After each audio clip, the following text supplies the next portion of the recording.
And then 52% of MPs will lose seats in 2020, research says. You heard it from Deborah Jiamponsa. Daily Graphic, anxiety heightens at Temaport. MPs demand 11% increase in handling charges. And then Ghanaian sues multinational for employment termination. Army do not qualify to prosecute me, says Ayariga. And the last one here is the Daily Guide. Tardy girls kidnapper arrested in Togo. Ayariga Des Amidou. Nana Becky wish BC candidates well. Terror suspect nabbed in Sunyani. We hey and someone krata ne dia ba quickly me call by him if ya chesi edu na fe ya bobon krata ne so achemo na wanya kwaya manimu so na nima don so ababia na Romeo Drew for the agudie mu nsama breye still preparing for AFCON 2019 Ghana Faith saying na ya hwe apomode nkomo so na yedi ansana yede oman no ho nkomo no so abrewo wochina ye obibi so nkomo afiti ochina ye child World Day Against Child Labor enti ye behwe eno ho nkomo na yakapapa sister yay na ho se sen Yankopon adome ho ye pa bibia boko osofo ho ye bacho ne ho ye pa ne mi amitumi ho ne ho ya esan wo oba na o skin na ye no me osofo ye da wase nyame hira wo why a crowd ana so abadwuma maba ne na baba we ka dey akrante ti uba me mediagro ha ya mediagro enti en chance ye wo he Daily Guide enu na we wakse abeka asem ba ko be wi ase so o beka senye sa so Daily Guide enye Daily Guide ya eti onu de afia adwuma na wo ye no ne raw material information I know eti unya ka asem no wote nko a wo de beba yo the ban why your sources no checks in so ye wa friend no want me improve yo na ba ko na ba me na me friend so oba fortunately me no want improve oba public mo friend wo be prove enti catch your more information say wo ne central for the even on a friendly level I'm be picky be careful. Daily Guide, tardy girls kidnapper arrested in Togo.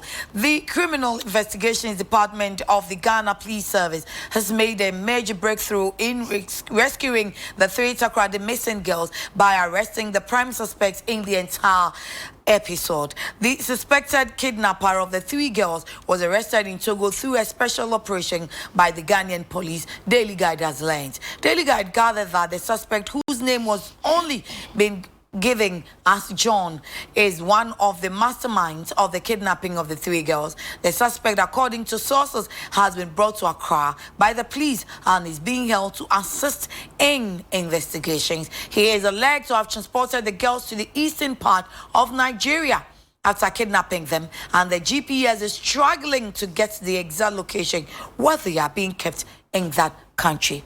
I hope say information parents na te ansana enye ha no mo beti no na nkoye o de bia no susa give us information you won't give you Nana Becky wish BC candidates well. President Akufo-Addo and his wife Rebecca Akufo-Addo have sent best wishes to the candidates taking the 2019 BACE. In separate tweets, the president and first lady encouraged the pupils to excel in order to enjoy the free senior high school policy. Best of luck to the 517,332 students sitting this year's BACE. Free SHS awaits you. President Akufo-Addo tweeted, "Good luck to our precious children taking their BACE exams which starts today. I pray that all their needs are met and for God's grace to cover them throughout this week and beyond. Let's do the best we can to make them feel at ease during this period," said Mrs. Akufo-Addo, or Mrs. Akufo-Addo also tweeted. Terror suspects nabbed in Sunyani. A 47-year-old foreigner with 3 different passports and a Burkinabe national ID has been nabbed at the Sunyani Catholic Pastoral Center on suspicion of being a terrorist. The suspect, Sami Abita, who is currently being detained by the Sunyani Municipal Police pending further investigation, initially told the police that he was a Malian, but later said he was a Burkinabe after further interrogation. Preliminary checks revealed 3 passports, Togolese, Beninois and Malian, on him in addition to a Burkinabe national ID. According to a source at the Ahafo Regional Police Headquarters, the head of Sunyani Catholic Diocese, Monsignor Kwame Kumi, alerted the police that at about 11 p.m. on 9th June 2019, the head of security at Sunyani Catholic Secretariat, Warrant Officer 1 retired Claire Chose Kakraba, reported that the suspect went to the pastoral center claiming to be a seminarian in Kumasi and practicing medical officer. He initially told the head of security that he was a Malian, but when he was quizzed further by the police, he changed his identity to a Burkinabe. Omani Sakalik in Suo, Ham lady and son is not Catholic, sir. Yamebwa, or so for more by a swami adwa. Amen. Or Musi Mutias and Musi Rosie now. Maria Concorde, and Baba Punch, and Baba Bedwa or Musa. A fine sister. Daily Guide Bokata and Yede Eshase. Na Meshase or Katafen Tosumi and Saya, a king can Criminal Investigations Department are proceed for CID for Neka say. What I say, I proceed for bomb modern papa. Na and my me and Sai better dress a ya form the moon. Na warm Ira, a water day, a water mantam emonum. Say they are proceed for what you dream more. I'm a nipper or yakin con. Now, Tini now, or dear anymore. That is what my order. A man could that mean saying I kidnap a woman. Adran ewo Togo na ne dia omunya ya ene John nti wo mo ache no wo mo chi no Togo nso wo mo de na abepiem ewo enkan wo boa prosifo na wo mo hwehwe mu no awie emudie e bisupusu ahoma bisa John sa anya bia mayan mensa ewo hia walked it in say Nigeria manu etifi femo baby and wode wo mo akọ enti aprosifo no ani gusua ehwese nkakra nyame be ya dom emma etifi du fem baby a ewo Nigeria a wo se ho and wode nkoda mensa akọ no wo mo nsa ebetumi aka wo mo ana eno na Daily Guide e de ababeto ejay Ghana mampanyi na nadu danko akufuado one na yiri beka akufuado wo mu di mo ene etinkwa ensem emma enkoda wo mu cho BC nsɔhwe e wo Ghana fanan enyina na sese di o mampanyi ni nyina wo kɔ na high tech digital enti wo kɔ Twitter wo page si so e no mampanyi si me manom empima henum ni du nso ni akiri a mu nyina mo tena se acho BC nsɔhwe mu nyire mo ho SHS free SHS e twa mo den owi ya na ne ho ka for beka akufuado so kɔ ne Twitter page e no so ye mema muti nkwa o monkoso ana munye adwumaden na muntumi ntro nsɔhwe nyankopɔ mbɔ mo ho bai munyi suo emfi mumu montro ensɔhwe no wakokoduro eso ebetumi aboa mo ma mu wie a enime nyina akoye e de ama mo maame Rebecca Ekufuado enti na kyese enna ne agya wo mo eda omeya no wo mo ehwɛ sɛ enkoda no ebetumi atro ensɔhwe ni ye ni wayi esuo e de afi wo mo kama eno na Daily Guide e de ababeto ejay krata fa to so mi ensa wa na megina no say amano ni dihie bi yen hye danim so ebokina dihie so fi maliu obi enim wadi infinsha aduanan enso 47 years na empanyifo mo Sunyani Catholic Pastoral Center wo mo wa na no zim waba obaya o say meme seminary no mi so mi fi seminar ba akọ na maba na wonim enso te koda kra me sign medical officer ama bempa e wo apomodi dwumedie emo afedi o mo yenhwehwemu a ye hu seminary kra wo fi a obaye wonko ka jese wo se ono oye Burkina Faso ni afi no asase sana no me ye Mali ni no msi wakwa hu de wo ka ye kwahwehwe no nkwahwehwe a ye hu Togo Benin na Mali ye hu wo mo passport e wo ne nchen afi nso no ko ya nso se hu Burkina Faso ID nso esa wo ne nchen na tese oye bosumakote odane saa ye nheda hu nipa kopote a oye e no wo mu nim de kodie pote nso de ne bepie seminary ho enti mpanyufo abonachi e de na ma prosifo a omuguso a eye ne nsem no emu enhwehwemu de kodie potia nko oba bedi wo ho ene de de ne bepie on panyifo so mususu se oye mamoni enti wo mo ache no ne nsem no wo mo ehwehwem e wo Sunyani a ede Daily Guide e de ababeto eja yen call the Ghanaian Times na ye di kan Deborah Maye enchechemu pa e wo University of Ghana Political Science Department for Research in Muti enu de yenyanto na yemra page 3 ne ento aso 17 Mahama Yariga case court to rule on 2 applications June 17. The Accra High Court will on Monday June 17 gave ruling on 2 applications filed by lawyers for the Member of Parliament for Boko Central Mr. Mahama Yariga, who is charged for alleged tax evasion and procurement breaches. Mr. Yariga, whose plea is yet to be taken, has raised preliminary legal objection on the the qualification of the special prosecutor, Mr. Martin Amidu, and the propriety of 3 of the charges before the court. The applicant is also challenging the capacity of the SP to handle procurement issues because the act that established the office explicitly stated that Mr. Amidu can only investigate corruption-related offences. The lawmaker showed up at Accra Financial High Court on June 4, 2019, together with 7 others in respect of 2 separate cases filed against him by the state. Consequently, the court presided by Justice Efiasewa Saribochi has directed counsel for the accused and the prosecution to simultaneously file legal argument by 2 p.m. on Wednesday, June 12, 2019. The charges against Mr. Ayariga, blah, blah, blah, they are there. But basically, he says, you don't have the capacity, and then one of the charges, or 3 of them, count 4, count 5, count 6, count 3, they are not within the remit of the SP. Sister. Minia. Metroso ewo Ghanaian Times the Obokrata no emo. Krata fe to so miensa ena migine. Na owura Mahama Yariga oyeboko Central Mrashe Bedwanim. Na sam no na ebobo ba na abobo aba ma fe dia kopiem ewo Accra High Court. Na ni nyina ene se special prosecutor Martin Amidu. Na wodi opanya akwa kopiem ewo court say wo talkers miensa bi. Kwan ya ofa so edicas ni from no ne eba Ghana no. Taxes anase etuo bi wo ha wantua.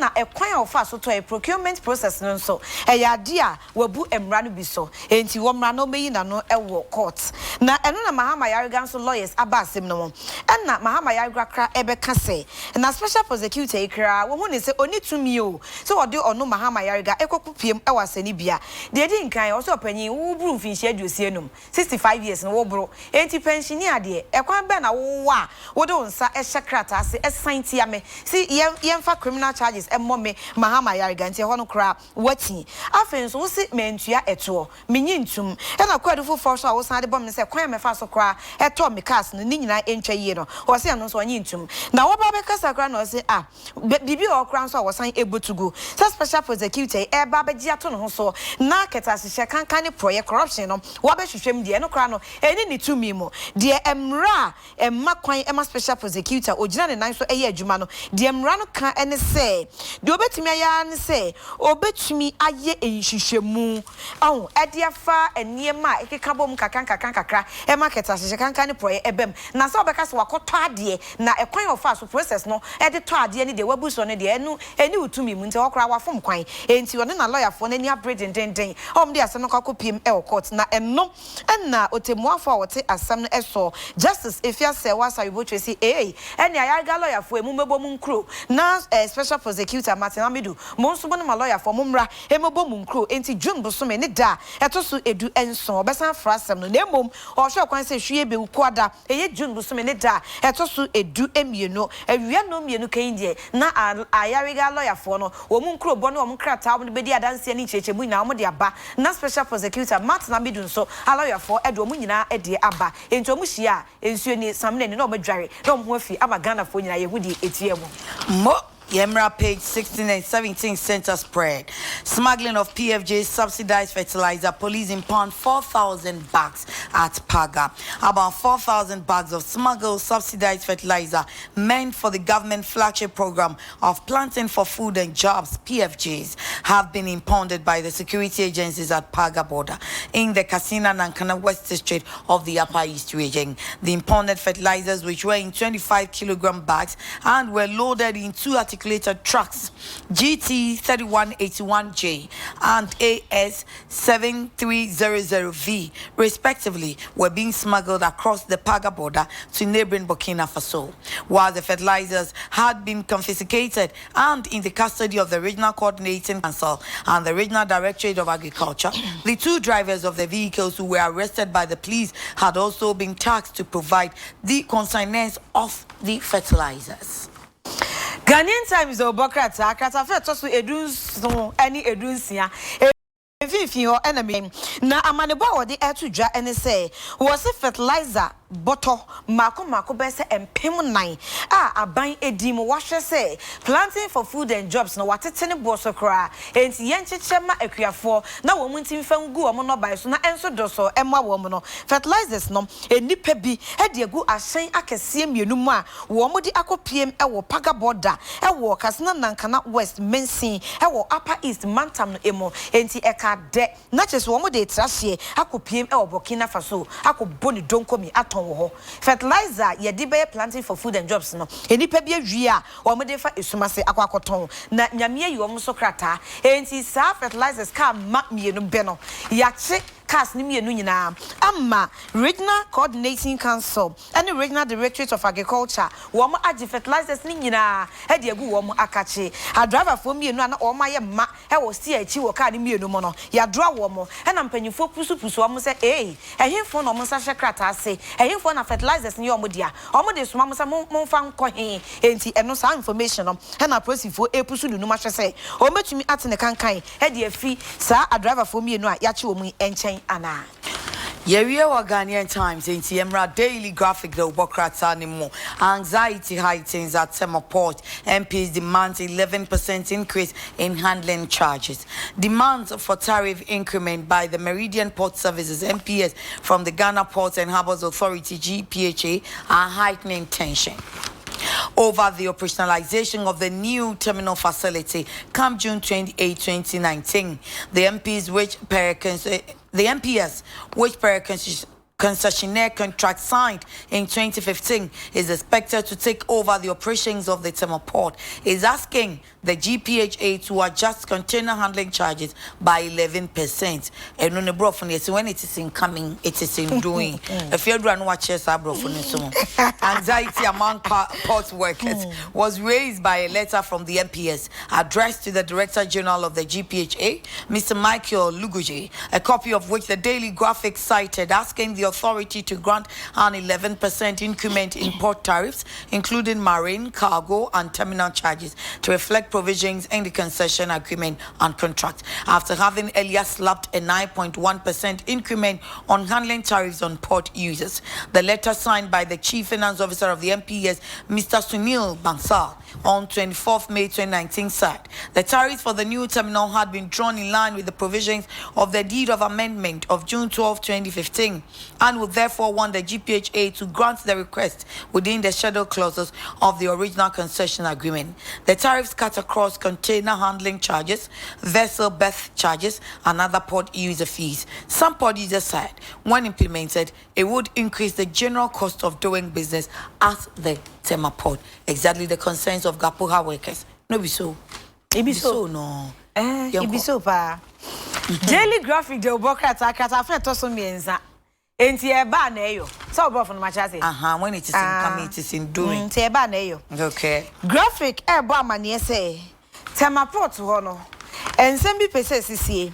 Na NA 2015 and na Meridian Port Services for yamo mutumi so mbetumi efrase na port hodwumedie nyina wo mo age abom bo mu fakese na wo mo no mo beye enti fakese na nke mebi a etwem na Ghana Ports and Harbours Authority yen enkoba ne sabio 2015 nkrata asesa awon didi nsem ama asesa contract ni adea enti Meridian Port Services for na ebehwedwumedie fakese na so ewo Tema Port ho sa na mpanyufo ayenom enti wo mo hwekwan say June busumi ne de to so aduonu enwotwe e wa afiye mu no na tesa contract ne efra say eye adwuma afa de o masensen nyina echi no Ghana Ports and Harbours Authority mpanyufo so mo ho a Meridian Port Services for actual krata kwinchenchirenchi e de aba an aden a o se de container ho dwumadi aye beye de afipo so eba wo ho terminal ho dwumadi eni ade ne city enti no afa de pese mu pagya container e ho eto aye pese ye gie no ekọ ohanche mudu baako. And Ghana Ports and Harbours Authority say, Meridian Port Services for some year due bododo.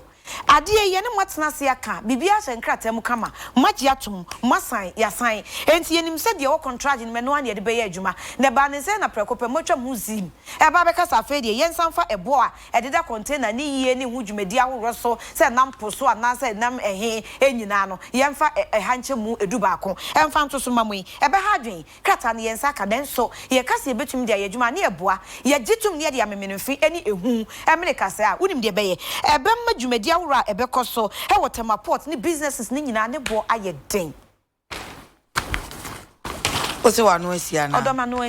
Page 20, woman in trouble for pouring soup on police officer.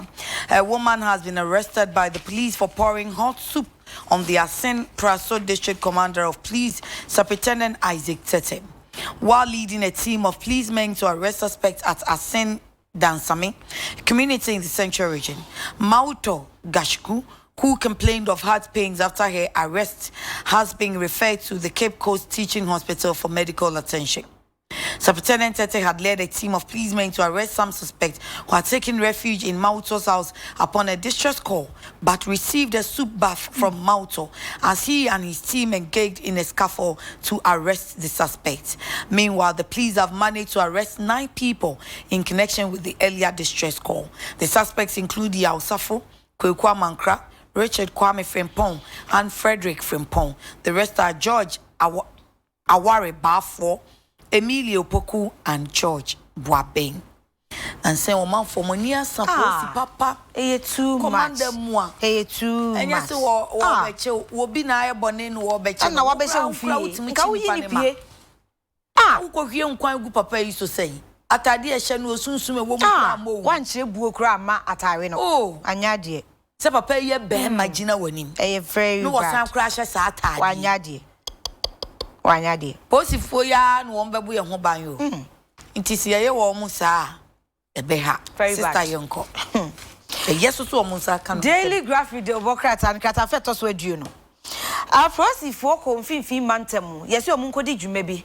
Na minim se no na na efa se Ghana Water Company Limited for.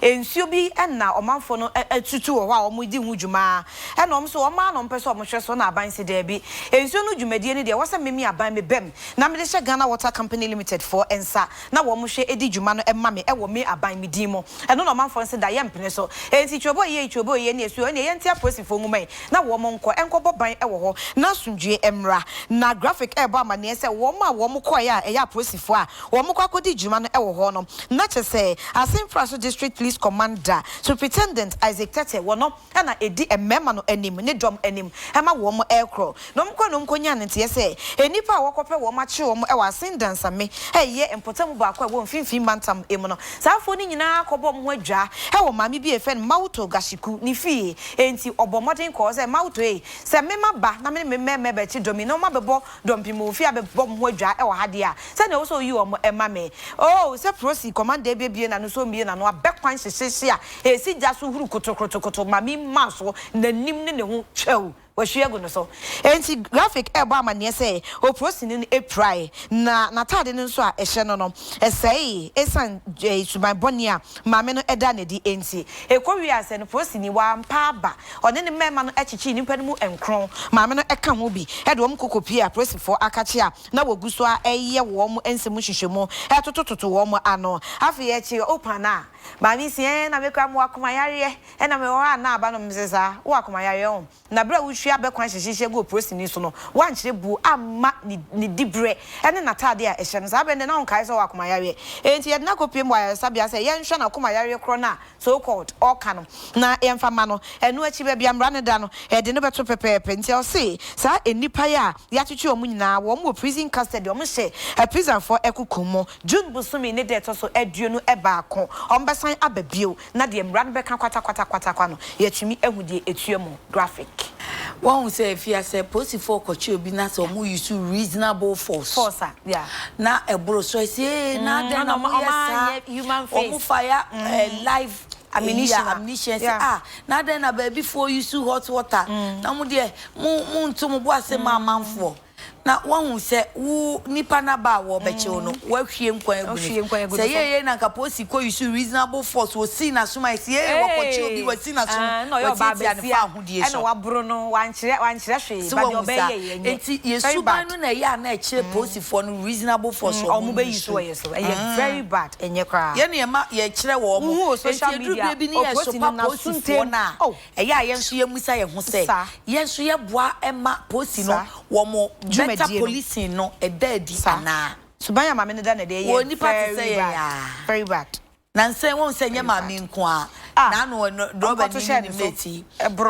na no ba ku bi se no akɔhye table ase akonwa ase very bad adentia I say see ade post for nka hu no kra ban there be say dey any of my friends bio enye fine very bad omo ya ye kan ye nso yensesa yesuban enye kra de oye na enye kra yensesa yesuban Evia amafo propose pa nti ai ni ye be mom bi anaya mom ye ni op platform o say there be ye dey ti win chesa post there be top ye man fa won na ni sabe kan ye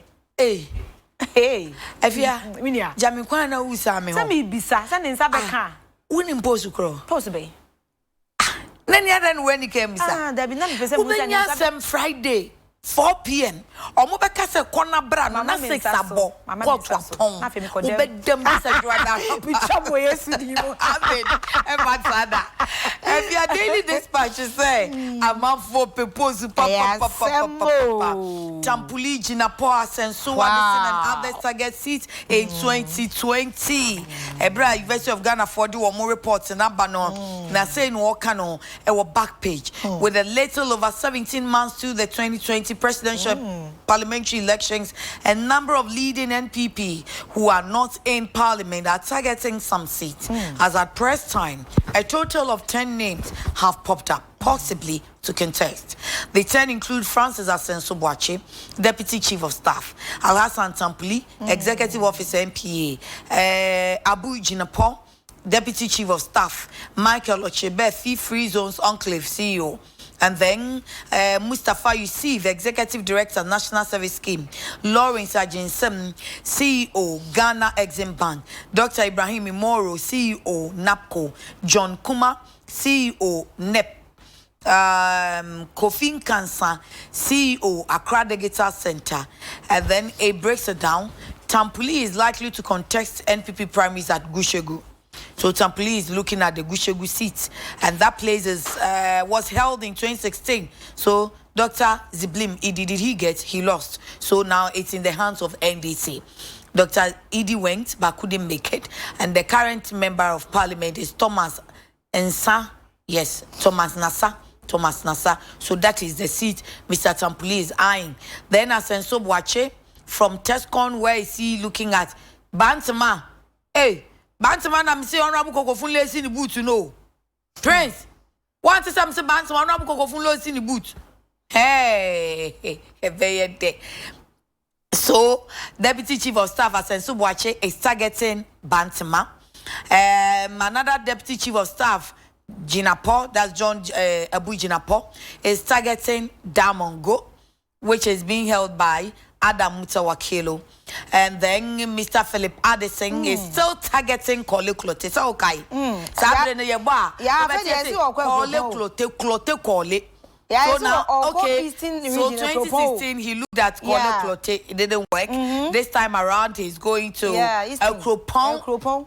El Cropon. Aye. Really? Yeah. Now, Mami Doku ya si imagine he. Hey, also El Cropon MP. To be continued. Syria call be was to be continued. So daily dispatch says to be continued. Therefore, to also to be continued. Daily dispatch. My friend Matthias, let me post our I'm going to Romeo. It's not my chabe. Me can I'm going to mean you be my Romeo. Matthias. Daily dispatch just my bow. Share Osha the work at an etu and Wobom penny for Kukuda video say, eh, be many abre papa.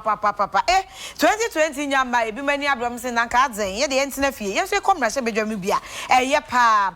No abubo a Kukuda be bra woman any abede. Now one more person who caught in Russia be gem. Na wom ekope nkonya bi etna so abubo bebre na ekunni bi no say Hassan Tampuli opese ogina na opre NPP primaries e ogushegu e wo atifido mantam no emmo na sasi isu kwa ye NDC for the ama omu wini 2012 kra na 2016 so omu lucy ye e de ma NPP nti say de Hassan Tampuli lazy ni boot say obekọ ho afa Asenso-Boakye wono so kan nani aso wono na enam ne so ma tertiary education Education Students Confederacy Tashkon Eba Ghana tertiary institutions in United. But Nancy Sakra the Ananka Eye into Anoso Kaka near Bantama and a war eyes of Bekwaku Jem den. Now I pray a ho akunyano. Afe Deputy Chief of Staff or Presidency Jinapo Wanususu Enya Bre Wanu Okekanho or Soba Onya Damon Wakunyana or Beko Akwakofa and a lawyer Addison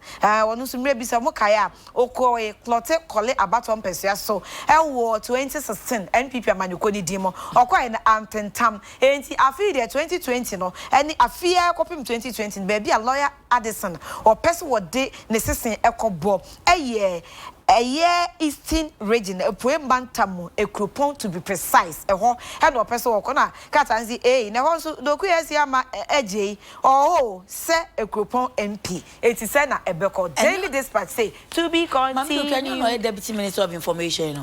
And I know, I'm not too sure. Okay. And to be continued. To be continued. I bet to us. Of position, me dreams a Romeo. It going. But on why first? That's me can't just on why. So why What for me on? What for me breakfast and I'm in a what for me. Breakfast and BBA. What for breakfast also? Breakfast, my BBA. Okay, if you are that's Romeo. Romeo. Let's say Boko. Cecia no 14th na ya ben Romeo. Okay, bisanyo mani pa miensa. Bisanyo mawo na osaf ma. Me das na wine. Na me see the pa miensa. Na madam for prince. Sir. Me das. Me so bisanyo e de ma say wa wo dance man. Enwumi ya me bi say prince na say me musama. Da koman. Sister say wa wo da koman. Prince will be mischievous producer no. Was wo bisama. But it's your home. You're going with that. Confused. Oh, you're confused.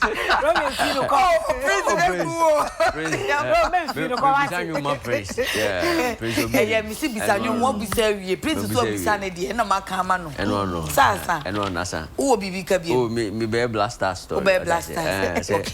There were media mini story behind why Romeo be actually a bitch at once.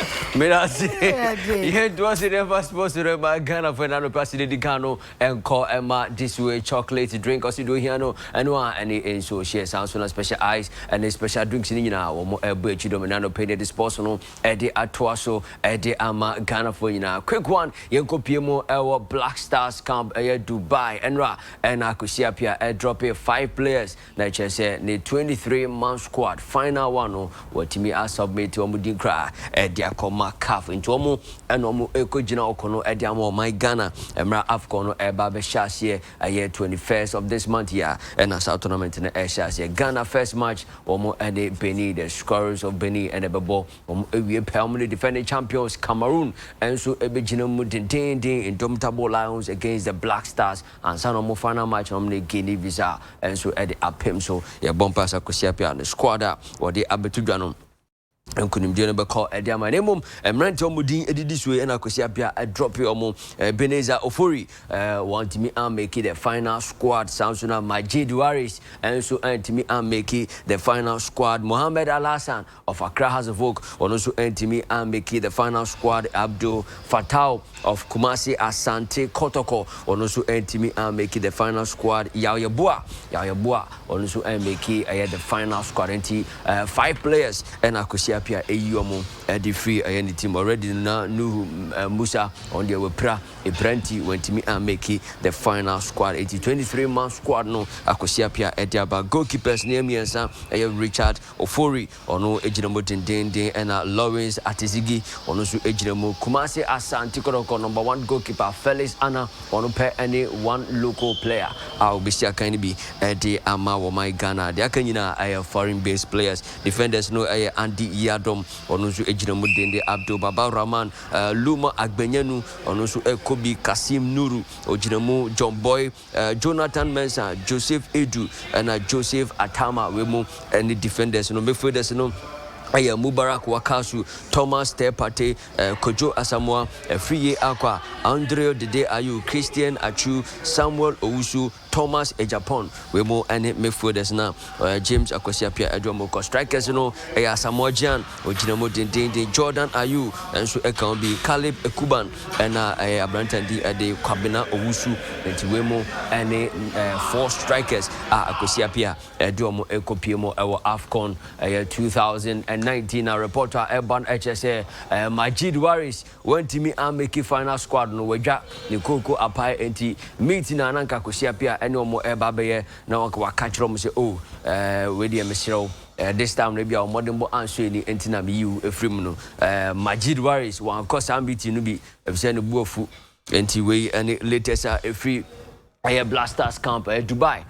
De Ghana for another information about is 20th of this month. Yana team no Ebukakopimo Ismaili Egypt and my Ghana eco campaign ahead of the tournament Basel Egypt host nation to and the latest if you Blasters camp de Ghana for